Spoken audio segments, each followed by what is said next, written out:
Good afternoon, everyone. Welcome to today's Exploring by the Seat of Your Pants Hangout. And I should actually say good morning as well to some classrooms.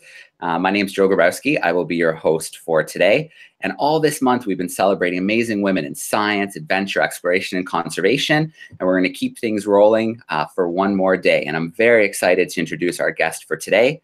Julie is an accomplished adventurer, scientist, and best-selling author of Rowboat in a Hurricane, Road Trip, and all of Odyssey. She's the first woman to row across the Atlantic Ocean from mainland to mainland and receive National Geographic's Adventure of the Year award.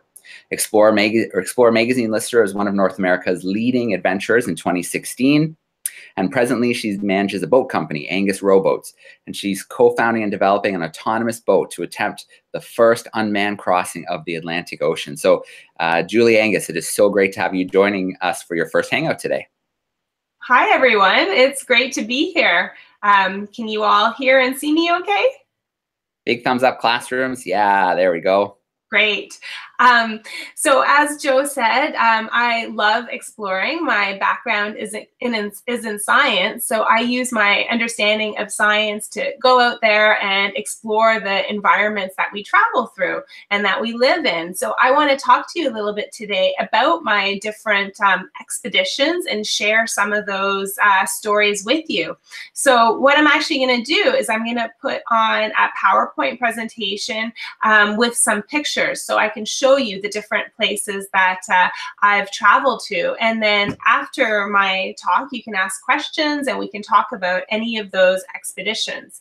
So I'm just going to transfer it over to my PowerPoint presentation right now. And we'll see how that goes. There we go. My adventures have taken me all around the world, and I write books and produce films on my adventures so that I can share them with other people. And now the thing about going on an adventure and planning an expedition is things never really turn out as you expect them to. There's always ups and downs and problems and challenges you have to overcome, but that's part of the fun, and that's part of what makes the interesting story. So each of my expeditions has a different theme. So for example, on one expedition, I sailed a small boat throughout the Mediterranean to research the olive tree, because olive trees grow to be really old, thousands of years old. And olive oil is something that was really important today and throughout history. Olive oil actually used to be worth its weight in gold, and wars were fought over it. Now we think of olive oil more like something that we cook with, and olives are something we put on our pizza. But it's very interesting to understand where these foods first came from and the role they played. So we sailed a boat through beautiful places and tasted olives and olive oil and understood the ancient civilizations who first spread the olive tree throughout Europe, and also looked at some of the ways they used to make olive oil, which is much different from how they do it today. And we also looked at how they do it today, how they pick olives and how they press those olives into olive oil that we all know and eat. And then I wrote a book, All of Odyssey, so that I could share this story with more people. Another expedition that I did, and this one is quite a bit different. It was about researching our ancestral homeland. So the places where our parents came from, my parents as well as my husband's parents, because my parents weren't born in Canada. They came from Germany and Syria. And the same is true for my husband. His parents came from Scotland. So we wanted to find an expedition that would connect the two farthest countries, Scotland and Syria. And we wanted to do it by human power. So that means finding a way to move ourselves forward that didn't require engines or sails. And so we decided to use a rowboat. This is the rowboat that we used. We each had a rowboat like this, and we built it ourselves. But the special thing about these rowboats is that they could be pulled behind a trailer, and we would ride our bicycles and pull our rowboat when we couldn't go on the ocean. And then when we went on the water, we would tuck our bicycle and trailer inside the boat so we could travel on the sea. And the other cool thing about these boats is that we could attach them, called catamaran them together, and then we could build a platform in between and we could sleep on the water. And so this was a really interesting expedition exploring the countries and cultures throughout Europe and into the Middle East. We traveled mostly on waterways, canals, and rivers. And waters are really like the ancient roads. Before there were roads throughout much of Europe, people traveled on water, and that's how they got around. And many of the old cities were built on these waterways. So it's a very interesting way to explore. And you see so many interesting things, like this face carved into the side of a mountain in Romania. And of course, traveling by bicycle is very interesting as well, because you get to meet the people in the countries you go through, and you travel by bicycle for up to 8 or 10 hours a day. So imagine riding your bike for that long every day. It can get pretty tiring at times.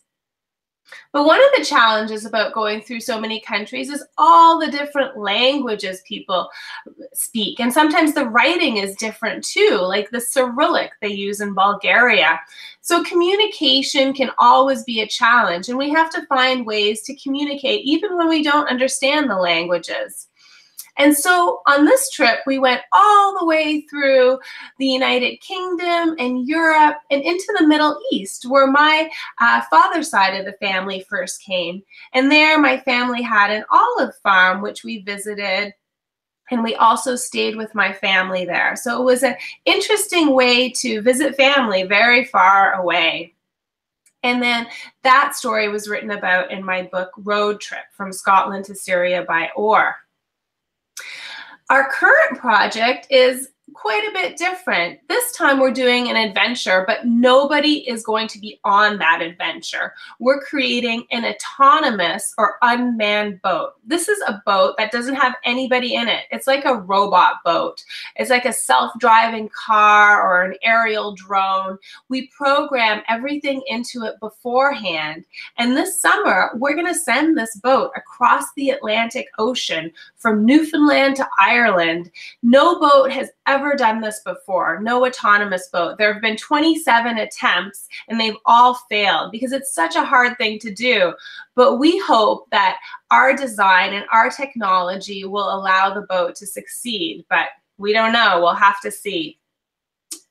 So this is the route that we're going. We're in Victoria, BC, and we're gonna drive the boat across Canada to Newfoundland, and then it's gonna launch on the Atlantic Ocean, and we hope it'll take about 4 weeks to arrive in Ireland. And autonomous boats are really interesting, and they're used for lots of different things. A lot of times they're used for research so that we can better understand the ocean environment. And that's what we're going to use our boat for too. So our boat will have sensors that will allow us to measure things in the ocean, like the temperature and the salinity, so that we can better understand things like climate change, weather patterns, and other changes going on in the ocean. And the last expedition that I want to talk to you about is probably my hardest one, and that was traveling halfway around the world by human power. So that meant traveling about 24,000 kilometers using just a bicycle and a rowboat. And when I say rowboat, it's this boat, and we had to row it across the Atlantic Ocean, going really the opposite way that we're going to send our autonomous boat. It was from Europe to Central America. So this trip for me started in Moscow, where I met my fiance at the time, Angus, who is now my husband, and he was on an expedition to go all the way around the world by human power, and I joined him for just over half of it. So when we arrived in Moscow, we still had a lot of the expedition to go. We had to make it all the way home to Vancouver. And so we started cycling, and riding your bike is really a great way to explore because you're traveling so slowly and you get to see all the different scenery and meet people. And we traveled on busy highways and through small towns and big towns and along beautiful rivers, and we were entirely self-supported, so that means there's no support vehicle like a car traveling with us, and we have to carry all of our food and all of our sleeping equipment with us. So we would stop and fill up our water bottles, buy food along the way, and at the end of the day, when we cycled usually about 120 kilometers, we would pitch our tent, and we pitch it in all kinds of locations, whether it's at the edge of a forest, in a farmer's field between rows of crops, or by a river in some very beautiful places. And then we kept cycling, and meeting people along the way was always a fun part, whether it's farmers in the Ukraine or men tending fields of sunflowers or German farmers plowing their fields in Speedos. It was always interesting. And eventually, we reached the end of the road. Literally, we went to Lisbon, Portugal, and there was no more road ahead of us. The only way to continue was with our rowboat. And our rowboat was a secondhand boat. We bought it online and we had it shipped to Lisbon. And there was a lot of work that needed to be done to get it ready beforehand. And now to prepare for an ocean row, it's a huge challenge. Usually it takes a year or longer, but we only had 2 weeks. And we had done a lot of the preparation beforehand, but we still had a lot of things to do in Lisbon. And we couldn't leave any later because then it would be getting into fall and it would just be too stormy. So we fixed our boat up, we did all kinds of repairs and painted it, and we filled it with everything we needed for a 5-month voyage. And that means a lot of stuff. You need all the food, all of your emergency equipment, any medical supplies, because there's nobody else out there, just us. And if something goes wrong, we have to deal with it. And so finally we were off and we left Lisbon. And this was so exciting. This is a moment that we had been preparing for so long, and I was so happy to finally be off. But that feeling of happiness only lasted for about 4 hours, because you know what happened then? I started to feel so seasick. The boat was rocking back and forth, and we both felt very nauseous, and it was very hard to row, and it was scary because we were leaving land, and we knew that we wouldn't be back on land again until we rowed across the Atlantic Ocean. And I remember that night watching the lights of Lisbon fade away and knowing that I'd just be surrounded by blue ocean for the next few months. It was really a hard thing to get used to.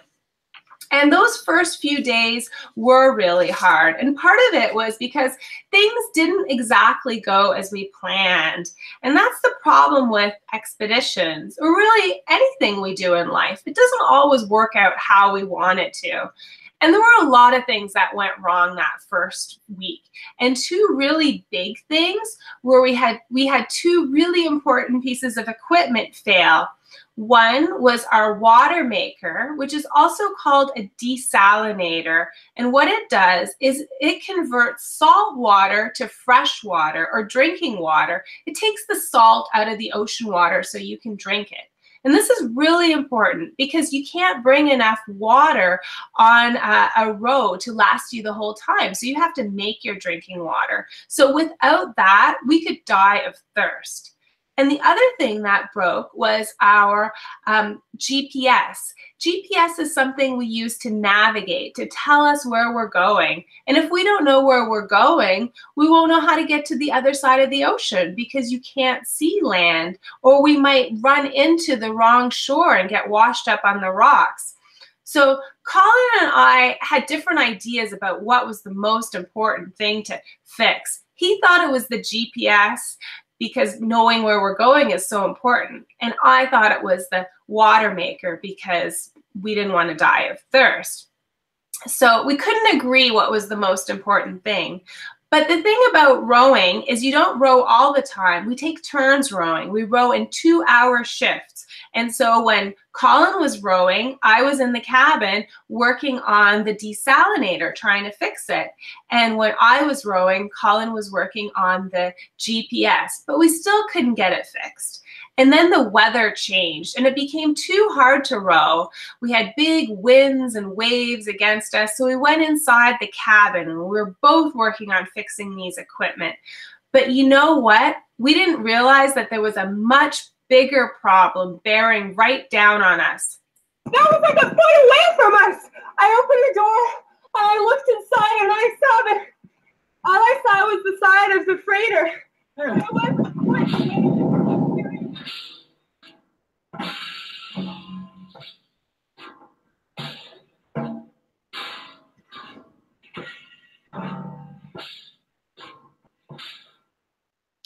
So that was the biggest problem, biggest mistake we made in our whole expedition. We were so worried about these little problems, the GPS and the desalinator, that we thought could really hurt our chances of succeeding or even kill us, that we didn't see a much bigger problem that would have really could have ended our expedition right there.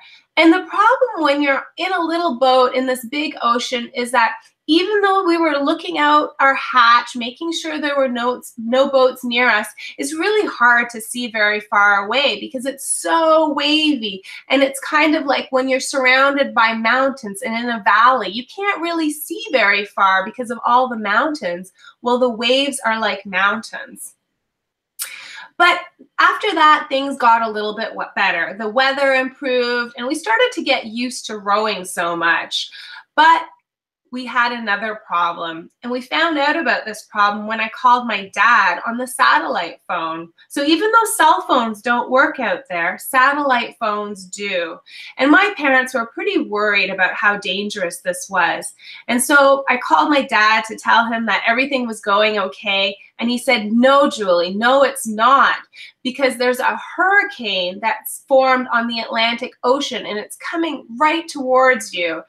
And I said, "Dad, there must be a mistake," because we had planned our route very carefully so that the chance of encountering a hurricane or even a storm was very low, because usually hurricanes travel on certain parts of the ocean during certain times of the year. So we would avoid those parts of the ocean during hurricane season. But just to be on the safe side, I called the Hurricane Center in Florida. And you know what they said? They said, "Yup, there is a hurricane on the Atlantic Ocean." They said, "It's a really unusual hurricane. It is the most northern and the most eastern hurricane ever. It's formed in waters that have never before seen a hurricane." So this was really scary. Here we are in a little rowboat in the middle of the Atlantic Ocean, and we have a storm that has the power to flatten a city coming towards us. And from that point, things really changed on the ocean. First, the clouds started to look different. It was like cotton candy streaked across the sky. And then the waves grew and grew. And they grew so big that they would wash over our boat and they would throw us off our rowing seat. And then we knew we couldn't row anymore. So we had to go inside our tiny little cabin and we had to wait for the storm to pass us. And that was really scary because it's kind of like being in a roller coaster or going over a waterfall in a barrel. You're just going up one wave and down the other. And these are huge waves. Some of them are 50 feet high. That's as high as a 5-story building. But eventually, after 3 days inside our cabin, the hurricane passed and the waves became smaller. And we thought, wow, we've done it. We've made it through a hurricane. And we learned some really important lessons in that hurricane about how to overcome challenges and what to do in case we were hit by another hurricane, which we never thought would happen. But you know what? It did. And I'm going to show you a video clip of one of those lessons that we learned from our first hurricane. Well, we've got another hurricane coming towards us, and we've done everything we possibly can to prepare the boat. We've battened down the hatches, we've secured down loose gear, tied everything, screwed down the hatches inside the cabin, and now it's just a waiting game. And the biggest danger if the boat does roll is getting slammed into the walls, and and getting broken bones or even head injuries. To protect our heads, we've actually fastened helmets, which we've made from pantyhose, and we've stuffed the interior with clothing. And so if we do end up banging our heads against the wall, it will actually protect us somewhat, much better than not having anything at all. So we made our own helmets to wear on the boat. But so often it seems like we're talking about all the scary and dangerous times, and that's not the reason we go out there to explore. We go out to explore to better understand our environment. And one of the things we were really curious about is what kind of animals would we see on the ocean in our little rowboat. And as it turned out, we saw lots of different animals. We saw pods of dolphins that would swim next to us. We saw a few sharks that came near the boat. We saw whales, quite a few whales. Often we'd see them sleeping near the surface of the water, and then when they heard us, they would go under. We saw turtles. Most of the turtles were pretty small and scared of us, but there was this one turtle. It was huge, almost the size of a kitchen table, and it was eating the barnacles growing off the hull of our boat. Barnacles are one of turtles' favorite foods, and they grow on slow-moving objects in the ocean. So this turtle was munching on the barnacles, and it was a little bit wavy, so the boat was bumping on his shell. And at first we thought, poor turtle, but then we started to worry about our boat. So we actually had to row away from this turtle, and he was so fast, or maybe she chased us and chased us, but finally we outran the turtle. And then flying fish are really cool. They don't really fly, but they glide. And so they jump out of the water, and they can glide out of the water for a long distance. And the reason that they're jumping out of the water is because they're being chased by big fish like Dorado or tuna. But things aren't really that much safer in the sky because other predators, like these magnificent frigate birds, try to eat them when they're in the sky. But probably our favorite creatures we saw out there were these triggerfish. And they followed our boat for thousands of kilometers. We would feed them, and we'd go swimming with them. And we even named 3 of them, Ned, Ted, and Fred, because they were always swimming by our boat, and we could recognize them by little nicks in their fins. But this was a really hard expedition. In fact, it was so hard that there were lots of people that thought it wasn't possible, that maybe we didn't have what it took to do this expedition. And I'm just going to share a video clip of one of our critics with you. Since we've been out at sea, and things are going quite well. We're in the waters of the Canary Islands. But it seems many people didn't think we would even make it this far. What I have in front of me is a letter from the Ocean Rowing Society. It's actually from the president of the Ocean Rowing Society, Kenneth Crutchlow. And according to this letter, he certainly didn't seem to think we would make it. He didn't seem to think I would make it in particular. Today I read the website of your guys. It says Julie wants to be the first woman to row from mainland to mainland. Does she have any idea how hard that will be and how long it will take? We do not know each other. It is my style to be direct and not to beat about the bush. What your crew is suggesting doing is way out there at the limits of physical endurance. I do not get the feeling they really know what they are getting into. It seems they are prepared to arrive in Portugal, load a few tins of beans on the boat, and away.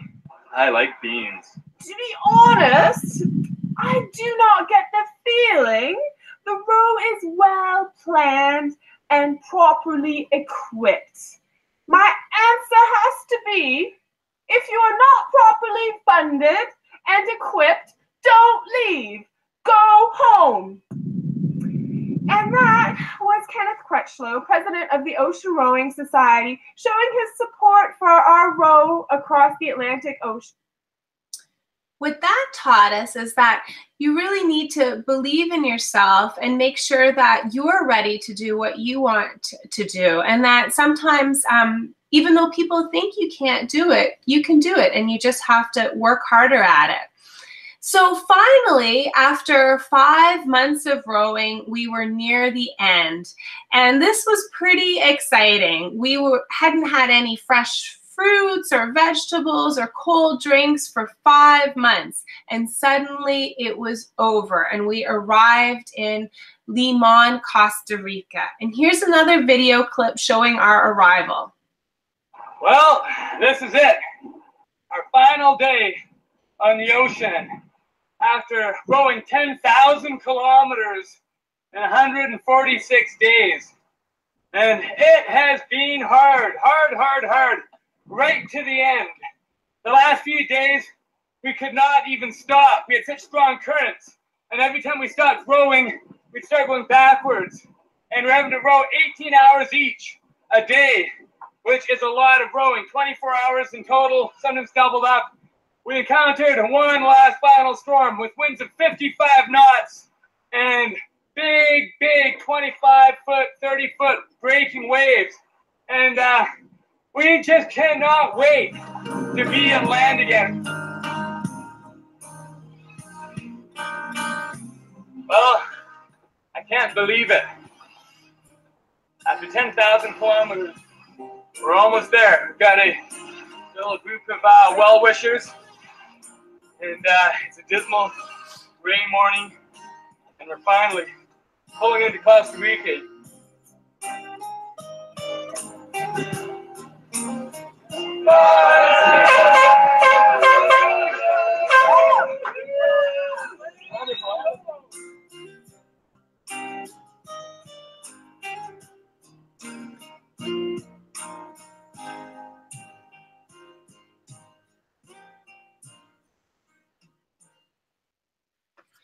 So that was it. We finally reached land. And from there, the expedition wasn't quite over. We had a short cycling trip back home. When I say short, it was still over 8,000 kilometers. But finally, we were approaching home, and we were about to roll into Vancouver, which is where the expedition started almost 2 years ago for Colin. And I'm just going to show you a final video clip of us arriving in Vancouver.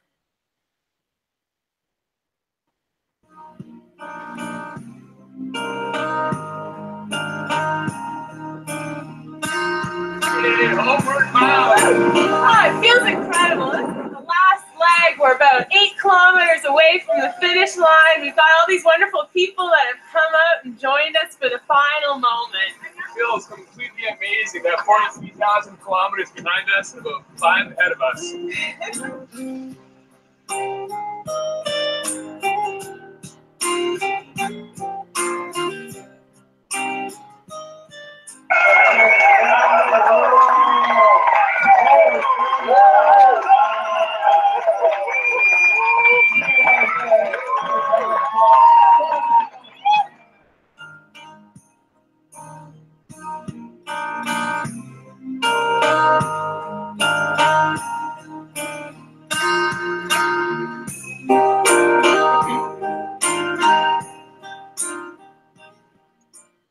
So it's pretty exciting to finish our expedition, have so many people come out and join us for the final leg, because really this expedition, it was all about encouraging people to get out there and ride their bike and find new ways of propelling themselves. So I want to thank you for letting me share my expeditions with you. It's really fun, and I'd love to hear anything you have or answer any questions you have. All right. Well, Julie, thank you so much. Can you hear me okay? I can hear you. Oh, good. There we go. That was tremendous. That was great. I've read some of the books from the expeditions, and it was really great to see some of the video and hear some of the stories behind them from you. So that was really cool. Thank you so much. Let's meet one of our classrooms. Let's start off. Let's visit Mrs. DeWorf's class in Taylorville, Illinois. They're a grade 8 classroom. Let me turn their microphone on. How are we doing, grade 8s? We're doing awesome! Love your biggest fan. I think we have a couple of questions for you. One of my students is sitting here ready, and I think we have a couple more. So go ahead. Okay. What was the best part of your journey? Yeah, that's a great question. I mean, each of these journeys has so many amazing moments. But for me, on the Atlantic Ocean, I think just seeing the wildlife there and feeling so connected to the environment around us, because we were out there 24 hours a day for 5 months. So you really feel like you understand the ocean environment. All right, and we will come back to your class, Mrs. DeWorf, but we're going to introduce each classroom first for a starter question. So let's now go to Mrs. Gordon's group. They're in Tatla Lake in British Columbia, and there's a mixture of students there from different grades. Let me turn their microphone on. How we doing, British Columbia?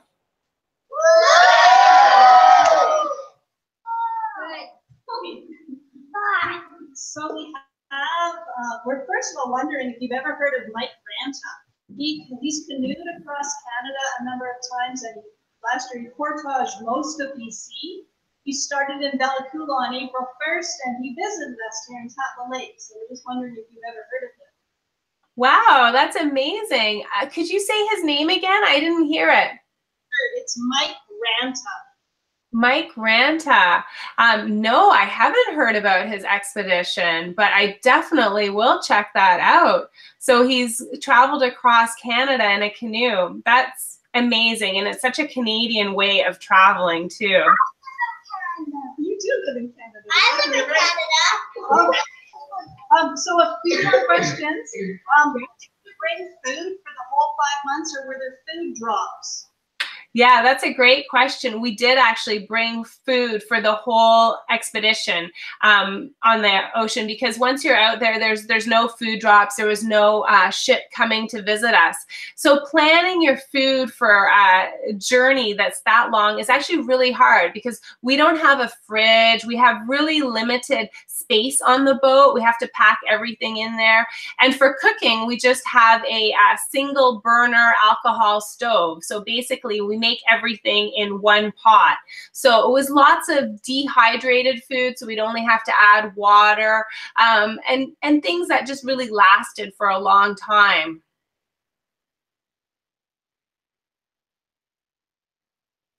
All right, another great question. Let's meet our next group. There's a group of grade 2-3 students joining us in West Kelowna in British Columbia. Let me turn their microphone on.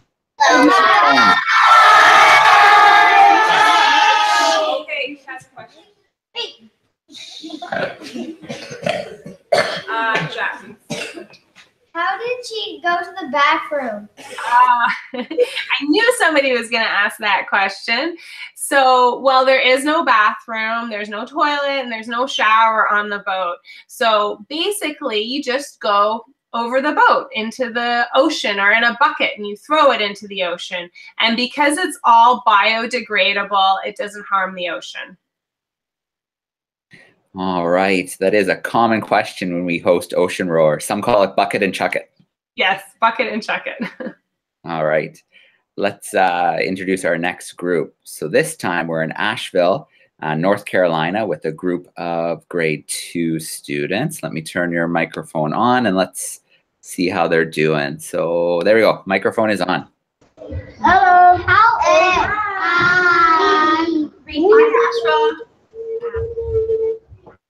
How old were you when you rowed across the Atlantic Ocean? When I rowed across the ocean, I was 31 years old.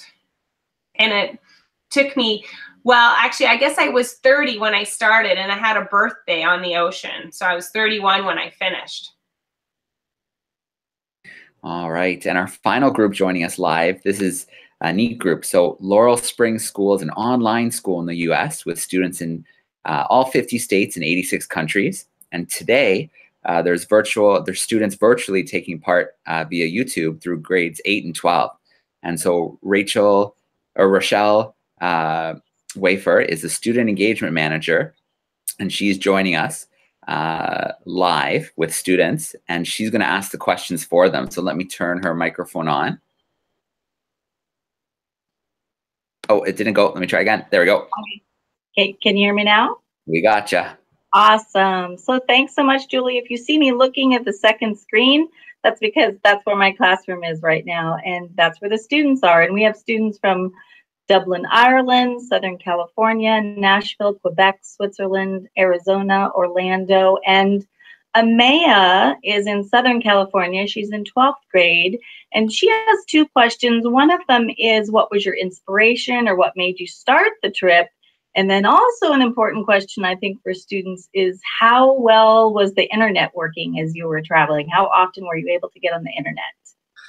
Well, hi, Laurel Springs. It's nice to meet you all, and especially from, around the world. So those are both great questions. So my inspiration is, my background is in science. I have a graduate degree, and I've always been really curious about better understanding the world around me. And I became really interested in the ocean environment since I moved to Victoria, which is on the west coast of Canada. And for me, rowing across the ocean was a way to experience the ocean in a very intimate manner, a very different manner. And at the same time, it was a tremendous challenge that I knew would push me physically, but also mentally. So that was really kind of the inspiration behind it. And as for communication, so communication on the ocean relied entirely on our satellite phone. We had an Iridium satellite phone.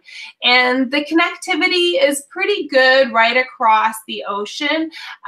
We did have a laptop for a short period of time, but actually we had a wave break into the cabin, and it got the laptop wet, and that was the end of the laptop. So for most of the journey, we just had our satellite phone. All right. Well, let's meet our classrooms again. We'll swing back through one more time. So back to Illinois with Mrs. Dwarf's group. Okay, we got a question. All right, so were those solar panels on your boats? And if so, what was their purpose?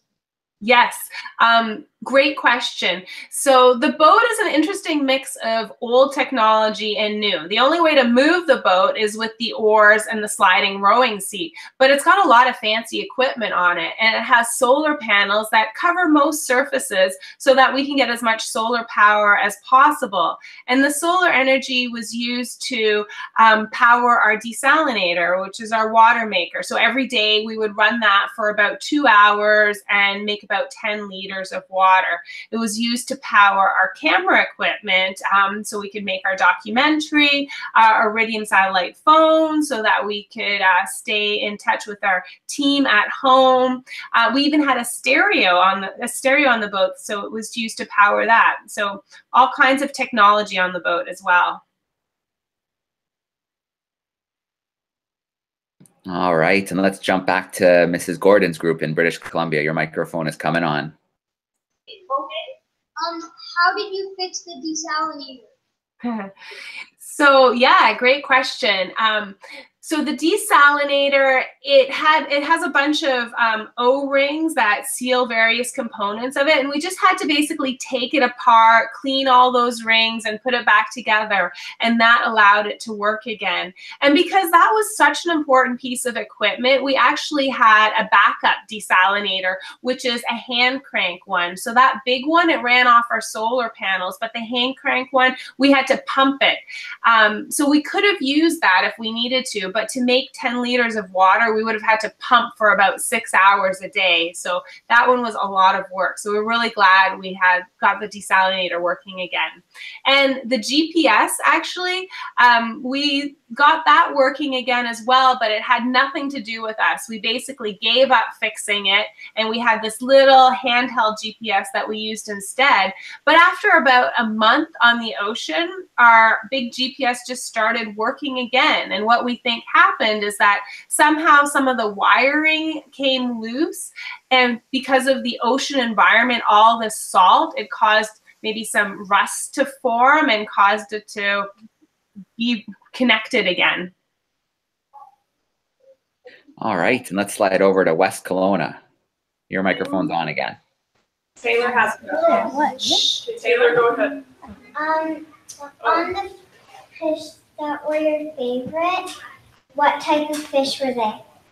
They're called triggerfish, and what they do is they follow slow moving objects across the ocean. So if you have a piece of debris drifting, like a log, or maybe even a piece of garbage that's big, like a container that fell off a container ship, they'll just stay underneath the vessel. And sometimes there's things that grow, like on the bottom of our boat, we had barnacles growing, so they might eat that, or they might just use it as a reference point so they can go away during the day and then come back, or they might use it as shade. So there's lots of theories as to why they stay under the boat. And actually, the same thing is true for the Dorado fish, which are also known as mahi-mahi. They followed our boat for similar reasons. All right, and let's head over to Asheville, North Carolina. Your microphone's on again. Malachi and Fran, you both have the same question. So do you want to go ask together? See where the camera is right here? That's where you are. Okay, nice and loud. What types of sharks did you see? That's a good question. So we actually didn't see all that many sharks. We saw about 5 sharks, and that's a reflection of the decreasing shark population. So there's just not as many sharks in the ocean now as there were 10, 20, or 50 years ago. And a big problem is overfishing. So that it's a big concern that there's less sharks because they're top predators. They're an important part of the ocean. But the biggest shark that we saw was a great white shark, and it was scary and exciting seeing the shark at the same time. So remember how I said there are things that grow on the bottom of our boat, barnacles? Well, in order to keep the boat moving at a fast speed, we have to go in the water and scrape those barnacles off. So Colin, my rowing partner, was just in the water, and he'd scraped all the barnacles off, and the barnacles were drifting down through the water. And it's like ringing a dinner bell, I think, because it's all these little meaty bodies. And just after that, we saw a shark come towards our boat, and we saw the fin circle our boat. And at first the fin wasn't very big. It was maybe about this big, about a foot. And then it kept circling, and it grew bigger and bigger and bigger, the fin, until it looked like the sail of a windsurfer.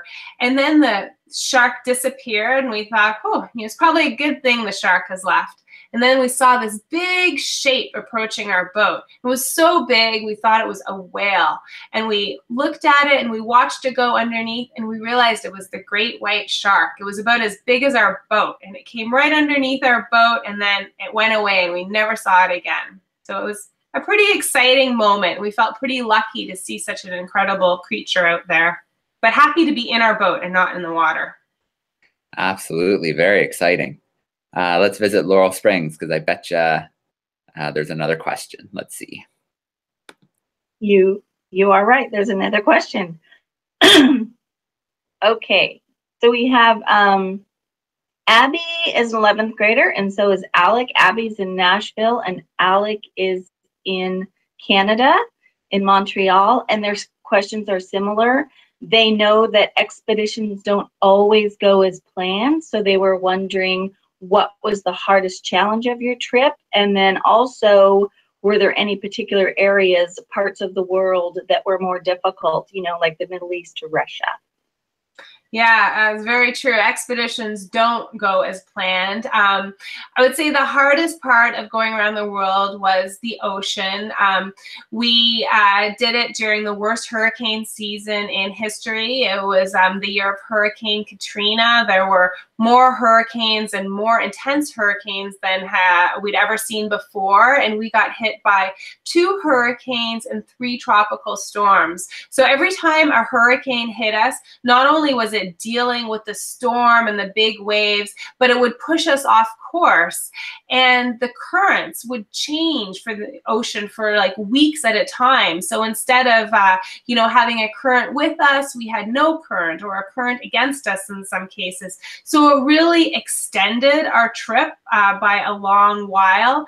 And it actually also ended up changing our destination. Originally, we wanted to row to Florida, but because of all the severe storms, we found we were getting pushed farther south, and we found that the storms were less severe south.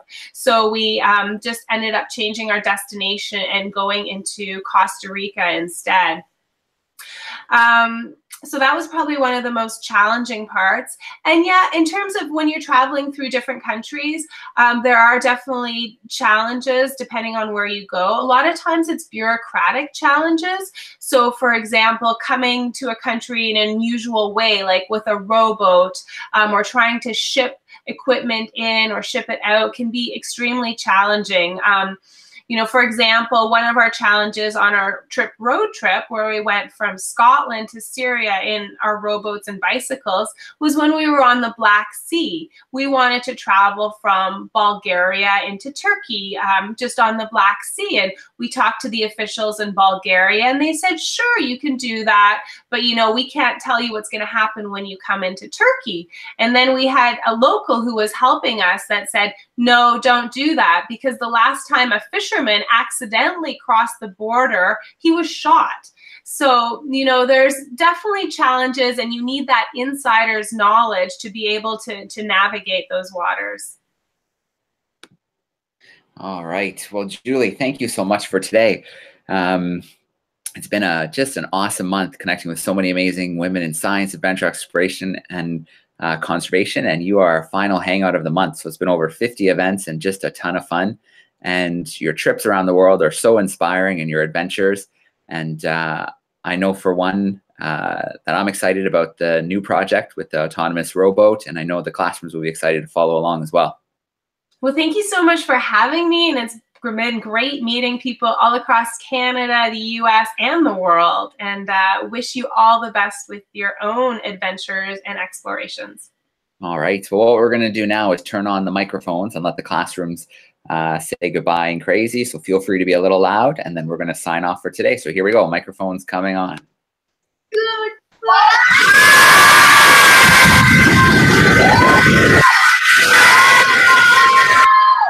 All right. It's always fun to do that. I'm sure we disrupt other classrooms around the school. That's great. What can we do? Again, really, thank you so much. That was a ton of fun. I look forward to some future hangouts, and we're going to sign off for today. Thanks, Joe. Bye-bye.